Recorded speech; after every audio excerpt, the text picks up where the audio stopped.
திருவண்ணாமலையில வேலை வாய்ப்பு இல்லாததுனால வேலை வாய்ப்பை தேடி பக்கத்து மாநிலத்துல போய் செம்மரக்கட்டையை வெற்ற ஒரு நிலைமையை ஏற்படுத்தியது இந்த ஆட்சியாளர்கள் தான். ஆனா வெறுமனே பொய் பேசி மக்களை ஏமாற்றுகின்ற ஆட்சியாளர்கள் மத்தியிலே நான் இருக்கிறேன் உங்கள் வீட்டு பையனாக, நான் இருக்கிறேன் உங்களுடைய பாதுகாவலராக என்று சொல்லி பாதிக்கப்பட்ட ஒவ்வொரு செம்மரக்கட்டையை சேர்ந்த அந்த குடும்பங்களுக்கு நேரடியாக கேப்டனே சென்று நிதி உதவி வழங்கி அவர்களுடைய துயரிலே பங்கேற்று அன்னைக்கு உண்மையான தெய்வமாக ஒரு சாட்சியாக வாழ்ந்தவர் நமது கேப்டன் அவர்கள். இன்னைக்கு அந்த செம்மரக்கட்டையை வச்சு ஒரு படம் எடுத்திருக்காங்க.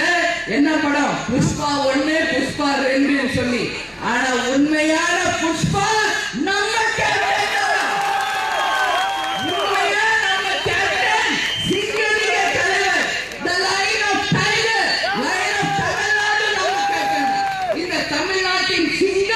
நம்ம கேப்டன் தான்.